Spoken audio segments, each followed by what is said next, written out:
The review of Ghana's obligation under the ANCAC in 2013 saw the country being given credit from some successes and good practices used in the fight against corruption. The ongoing review seeks to discuss and focus more on criminalization and law enforcement, as well as the country's commitment to cooperate with other states to fight corruption. As it stands now, the UN's anti-corruption advisor, Samuel Vijagri, believes a lot more work needs to be done enforcing the laws. And which looked at the United Nations Convention Against Corruption. Now, there's a number of issues that can be improved in terms of the fight against corruption. There is some offenses that have not yet been criminalized in Ghana, for example, illicit enrichment or corruption in the private sector or corruption of foreign public officials. When it comes to the institutions, there's also a recommendation around more independence for prosecution power when it comes to corruption cases, and that is to ensure that there is more efficiency and effectiveness in prosecuting cases. So when you look around the region in West Africa, most Anglophone, in fact all Anglophone countries in the region, they already have anti-corruption authorities with prosecution powers. That is the case in Sierra Leone, in Ghana, and also in Nigeria. So there seems to be no good reason why also in Ghana there couldn't be an anti-corruption body with the appropriate prosecution powers that would be independent, or at least to have some sort of independence when it comes to prosecution of corruption cases. The President's advisor on corruption and governance, Daniel Batidam, agrees decoupling the AG's office from that of the Minister of Justice could help the country fight corruption more effectively. He, however, says government will need more time for that to happen. Our reality, which is that we have an Attorney General who is also the Minister for Justice. Something that is not the best if we wanted to move forward with prosecution in a manner that will, in the eyes of the public, be, apolitical, which I also agree with. But the point is, it is a process. It is a process to either decouple the AG's office from the Minister for Justice, which is one way of looking at it.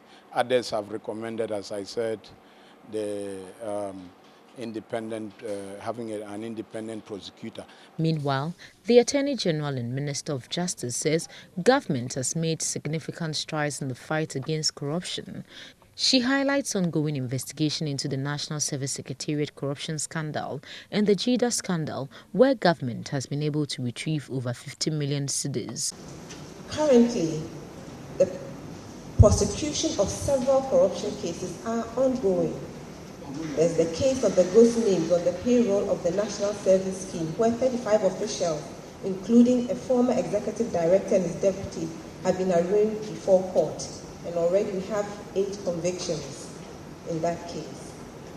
130 others are being processed for court, and these are the district directors involved in that scam.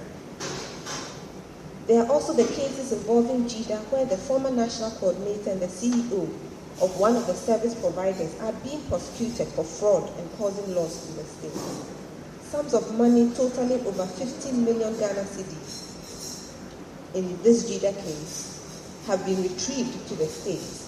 And with the passage of the Youth Employment Agency Act of 2015, Act 887, measures have been taken to install strong systems to ensure probity, transparency, and accountability in the agency. The Youth Employment Agency is the new JIDA, as we are all aware. However, Acting Shraj boss Richard Quayson has a different priority in the fight against corruption. He stressed that government must prioritize funding to Shraj and other public accountability bodies like IOCO. If we do not have resources to do the work, no matter how good your team is, no matter how anxious you are to carry out your responsibilities, if the resources in terms of funding to be able to carry out these duties are not there, it becomes very difficult for us to do our work. We are not supposed to be probably the last institution to be considered when it comes to funding. Did you see that coming? Well, I believe that it's a matter of all the stakeholders understanding why the Constitution insists that it should be a first charge. Because otherwise, if we are waiting for what is considered priorities of other stakeholders before we are considered, then we may never get there. So the Constitution says that it should be a charge. In other words, prioritize the funding of charge to be able to do it. The two-day conference is expected to propose other legal reforms that are necessary to bring the anti-corruption legal framework in line with the United Nations Convention Against Corruption. At the end of the conference, key consideration will also be made on the Witness Protection Bill 2015. Matilda Pamagan, for Joy News, Accra.